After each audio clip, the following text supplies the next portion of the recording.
Hi, today we're going to talk about load testing using PumpCX. When we refer to load testing, what we're talking about is understanding what will happen when we place a system under a high volume of calls. And with load testing, you generally want to test for a few different levels of traffic. The first is your expected load. So when you're designing a system, you have a design intent to be able to handle, say, 2,000 concurrent calls at 15 calls per second. So when we load test, the first point we want to reach to is to ensure that the system will at least reach that level of performance. Following this, we'll then often exceed that level of performance up to what potentially could be considered an avalanche volume. So to understand what would happen if we went to say 150% or 120% of the designed load intent. And then the third part of load testing will often then increase the load until the system starts to fail. It's very important to push a system until it starts to fail so that we can understand what a system looks like and what the customer experience is under failure scenarios and what sorts of alarms the system starts generating. We do this so that you can actually recognize when the system starts to fail due to load. Now, this may be very simple in that you may think that because we tested up to a certain call volume at a certain rate, that you know that your system can go to at least that level. However, there are often many moving parts. So although you may test to one level and show it works now, after various upgrades or changes to backends or network reconfigurations, your system may start to struggle at a slightly different point. So you really want to understand what behavior your system starts to exhibit when under stress, so you can recognize that and understand that your system's under extreme load. So, with load testing, the one approach some people take is to attempt to create a set of test cases similar to regression suites, where we have a very high number of call flows, which then we can dial at a set rate to produce a very realistic customer load onto the platform.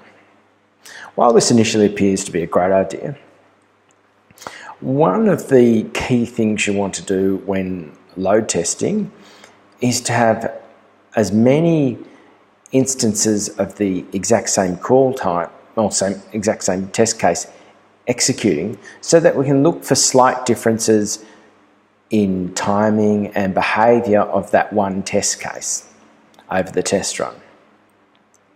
Now, if we were to run a high number of test cases, like 1,000 or 100, then given we're only going to test for half an hour or an hour, and you may dial 10 calls per second, you're not going to get a very high number of executions of each one of those individual test cases. What tends to be a much better approach is to reduce your number of test cases down to what we would refer to as a bare minimum of test cases, such that you still are able to exercise the platform correctly. And we refer to these as representative test flows. And what we mean by that, if you've got two test cases that are just dialing into the system and pressing slightly different menu options to hear slightly different audio and then going into different queues, although it's very important to test these from a regression point of view, from a load point of view, these two test cases are very similar, and you'd be better off only running one of them twice as often as running them both once. And that carries through. And so instead of running maybe 1,000 test cases or 100, with load testing, you're normally trying to run 5 or 6 test cases. However, from the other point of view, you need to ensure that these test flows are representative, in that if a certain call flow talks to a back end and 5% of your call flows talk to this back end, then you need to ensure that 5% of your calls under your representative flows are also calling this back end. Or if some of your calls are doing speech rec and some are DTMF driven, then you need to ensure that your test cases reflect this in your representative flows. So if we pull open a test set, which we've previously created, called combined. As per any test run, we're using PumpCX, we always execute these at a test set level. And here we can see we've bound 6 test cases into this test set. Again, these are all calling a simple Genesis IVR. And one of the important settings we've had, and we've done this multiple times before, however, this time we need to ensure that our weightings are correct. And what these ratings are, so for instance, we may change this to 2. These are the ratio of call. Once we start dialing at a set rate, this is the ratio at which the different call types will be executed. So for every 1 changes silver call we place, we'll place 2 new golds and 3 new accounts silver, and 1 of each of the other types. So this ratio is very important to ensure that the representative flows are dialed the correct amount. So once you've identified the representative call flows, create a test case for each one of them and bound them into a test set. Then we can come onto the test set window, we can click on execute under load. So this is quite similar to running a functional test, but for a load test, we click on that and it comes up in much the same way as a functional test case ran. One thing you might notice is there is no row to do with calls remaining because a load test will run until it's complete. So I've clicked this. By default, this system's configured to have a maximum of 10 calls in progress and a maximum of 1 new call per second. So over the first 10 seconds, we dial the call, and once we reach 10 seconds into the test run, we dialed 10 calls, so we sat there and now it's waiting for calls to finish before it continues dialing. When we're doing a load test, there are 3 different levers which are available for deciding how many calls should be placed. The first one is the total number of calls permitted, which in this case is 10. So we're seeing calls finishing and starting up at the moment. So as soon as a previous one finishes, a new one starts, and now we're dialing a new lot of 10 calls. So first one is the total number of calls we're willing to place into the environment. In this case, at the beginning of the test run, we haven't dialed it up yet. So we've got 10 calls in progress. Second one is the maximum number of calls we will dial per second to attempt to reach our maximum number of concurrent calls. And then there's a third implicit limit, which is based on the test cases you have. Each one of those will have an expected call length, which in our case is around 40 seconds. So there'll only be 2 of these 3 factors limiting at any given time. Either your maximum number of calls times by average call length is less than your maximum number of calls in progress, in which case you'll be limited by your new calls per second. However, once you increase your new calls per second up higher than that, then you'll be suddenly capped by your maximum number of calls in progress. So this is running along quite happily. We see 20 calls have now completed. We've got 10 in progress. We're 2.5 minutes into the test run. So let us now increase the traffic up. So we've started just with a default low level. This is quite a small environment we're testing against, but let's increase this up to 50 concurrent calls. A maximum of 50 concurrent calls, but still only dial at 1 call per second. This should be quite interesting because based on our expected call length, we actually expect this to cap out prior to reaching 50 calls, and we'll start to be limited by our call length and a number of calls per second.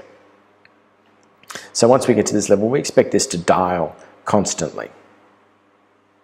So we can see over here our RTP traffic, so it's the voice traffic, is steadily increasing, both the received and the transmitted. And at around this point, we expect, okay, so we're starting to see the old calls end now and the new calls start, and we're seeing 1 new call per second. Now, quite interestingly, we've just actually seen 1 call come in as acceptable. You may recall when we discussed about test case creation with various windows and whatnot for the assertions we're making around calls and answer time and time to RTP and voice quality. One of those has gone from the green into the acceptable. So let's pull open this test run while it runs and have a look at what's going on. So we can see our test case running here. We can see in the summary results, this is only about calls completed. We can see that all of the different test cases were bound in, and as we expected, the new accounts gold and silver have dialed roughly double and triple the other test cases as per our ratios, and these numbers will jump around a little bit as it dials, but they should remain roughly double and triple the volumes, which we see here. These are all about 10 and 11, this is 20, this is 30%. Okay, so we've seen 2 now acceptable calls on new account silver. Before we drill down and have a look at those individual calls, let's have a look at some of the stats we can pull up, some aggregate stats. So we could show the aggregate stats for any individual test case, or we could have a look at the aggregate stats for the test cases as a whole. We could look at statistics like, let's see what the time to answer looks like. So this has come up with a scatter diagram. Along the bottom is the time that the call was placed. At the top is the number of milliseconds it took to answer. And each one of these points are individual calls. Now, early on when we were dialing 10 calls and then waiting for them to finish, and 10 calls waiting for them to finish, we saw these long periods of air in between. However, once we turned the call rate up, which we could see by our number of sessions, once we turn that up, then ever since then we've seen fairly consistent dialing, which is what we expect.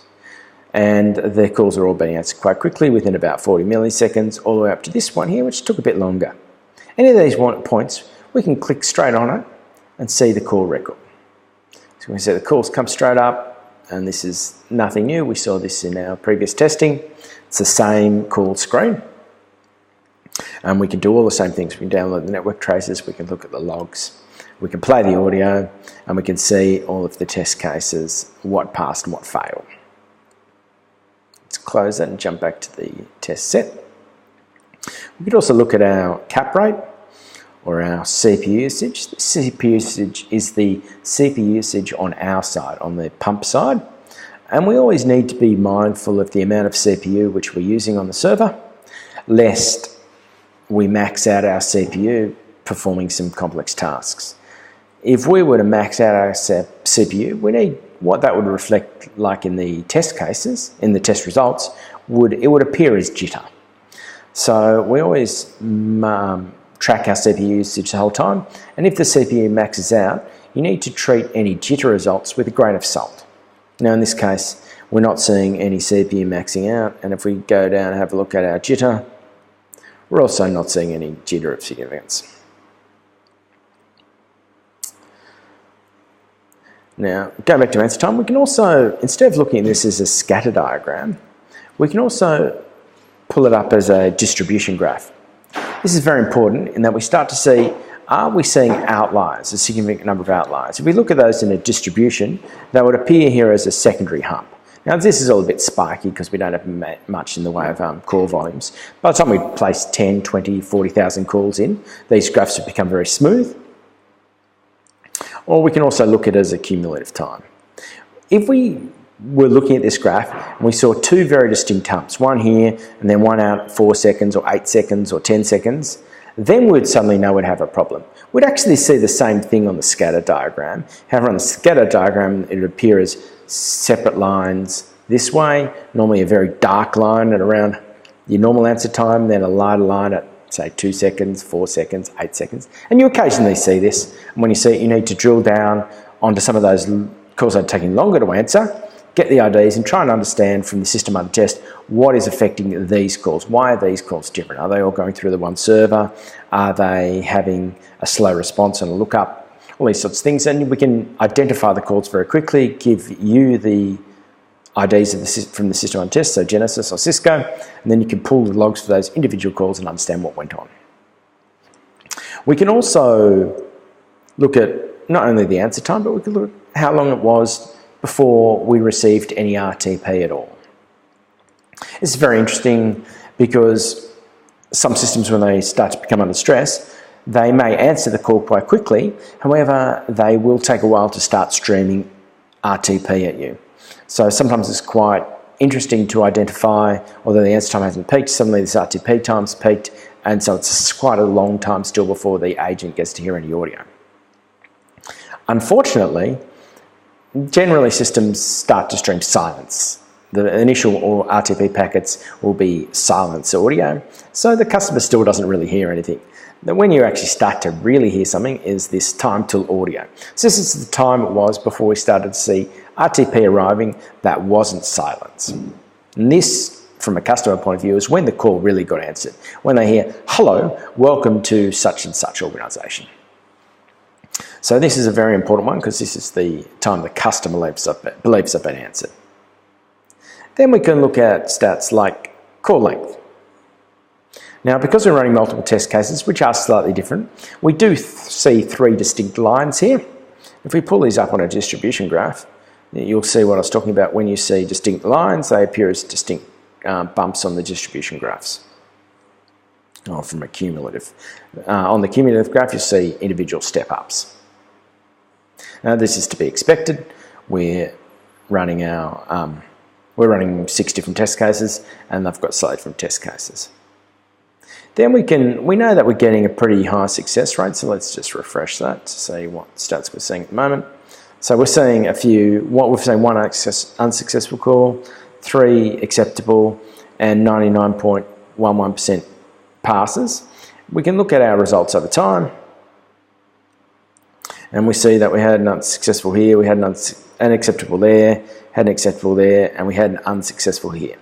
It's quite interesting to look at this graph because sometimes you may see you've had a 3% error rate on a test run, and then look at it and see actually all of these errors occurred in the 1-2 second period, as opposed to they all occurred uniformly throughout the test run. Here we're seeing uniform errors.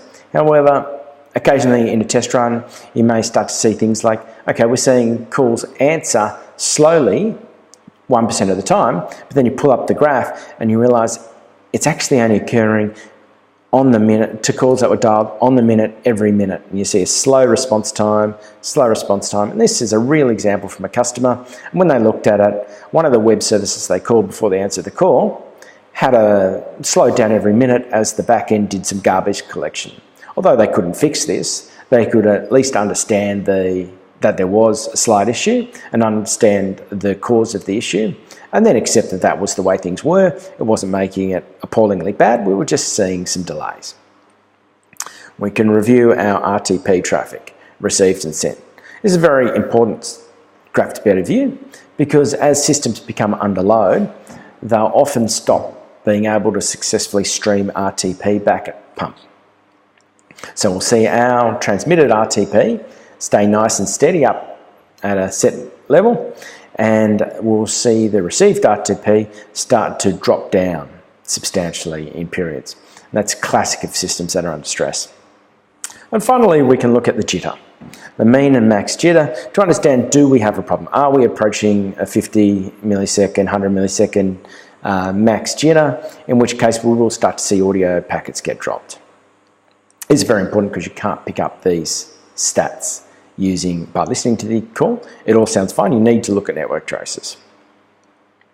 If we then pull up an individual test case, so new account silver, we can go in and start to look at response times. In our test case, we were looking for individual prompts with expected response times.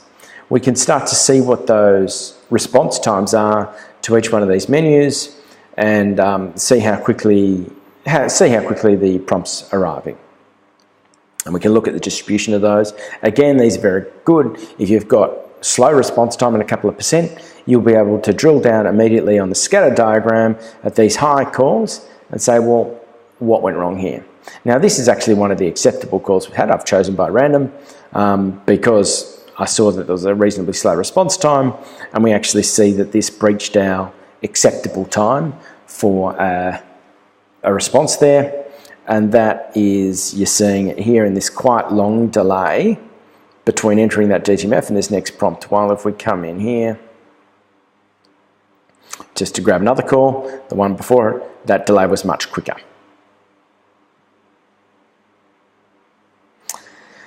Okay, so going on now. Let's, instead of looking at aggregate data, we can also jump the other way around and say, well, let's pull up calls, and this is every call that's been placed through the environment. We could come down here and say, well, let's have a look at this unsuccessful call. Shows all the ones. We saw this prompt here was not successful.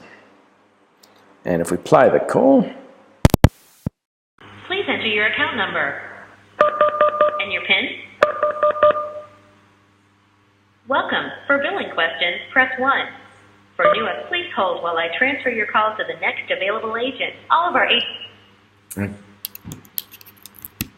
Okay, so what's happened there is there was actually a very long delay at this point here between 4 and 6, and so it seems that our welcome prompt is a little bit, it could be a little bit tighter, because that prompt should have started playing earlier, and that started playing so late that then our following prompt didn't actually get to play very much before it was cut off by the DTMF prompt. So we saw that we heard only 55% of that prompt because the majority of it was cut off before because it was played so late due to the prompt before being played late, that when we then entered the DTMF tone, we cut that prompt off. So that's a real test case failure. However, we would probably normally update our test cases to actually make this one here the failure, where we had this long delay. That delay in this period here should have been the failure. And then the new account would have been played on time, had that, but we would have already failed due to that one being late. Okay, so you may remember at the beginning of the test case, I dialed up the rate we were dialing from 1 to 44. It's one of the great things about Pump. We can play with these stats as often as we want during the test case, and we log what they are. We can now turn this up to say 2 and 100. And we see we can see the impact, and the traffic immediately start to grow. We'll start to see the traffic being streamed increase straight away, and the calls per second. So this is really great when we're doing testing, trying to understand at what point a system starts to break. We can just sit there changing these numbers up and up and up until the system starts to misbehave and we start to see a high level of failures. Then we can ramp the numbers back down again until the system starts to behave and bring it up. And you can quite quickly get a good understanding whether of exactly how far you can push the environment before it starts to struggle. And you often want to assess it from two different angles. One is looking at how many calls per second you can place into the environment using reasonably short calls before it starts to struggle to answer them. And then using a set of test cases with longer average call lengths, you can start to see, okay, at a lower call rate, do we start to see performance impacts from running a high number of calls? So we can understand in your given environment both how many calls per second the environment can handle and how many concurrent maximum calls it can handle before it starts to struggle in terms of audio quality, dropped DTMF, dropped RTP, and slow response times and slow time to answer. So let us keep that running. We could turn that up a little bit more just to force a pile of failures. Bearing in mind this whole environment, both the Pump and the Genesis environment, are running on a quite constrained server, which we do intentionally so that we can force it to fail when we're doing our presentations and our screenshots. So we expect this should start to fail quite badly at around 150 calls. And what we'll start to see is very slow response times, inability to answer calls. We'll see a lack of ability to stream audio back at us, and the RTP dropping off. So you may notice that the CPU used on Pump side is still very small. Well, we're doing 150 calls. An individual server generally can scale quite comfortably up to about 1,000 concurrent calls with 10 calls per second. So at this rate, we are not going to be anywhere close to harming the Pump side of the equation. However, we can quickly see that we're starting to see a high number of errors. So let's pull that up and we'll actually start to see, if we were to look at, say, jitter, look at RTP traffic, we probably will see that that is bursting down at times, and we'll see that continue as it gets bad. If we pull up individual test cases, probably see our time to answer starting to spike out. Our response time is starting to grow out to 3 and 4 seconds. So this system is pretty clearly starting to struggle at this rate, which is to be expected because it's a very small environment and we're dialing it much harder than its design intent. Whenever we've decided we could decrease that traffic back down again,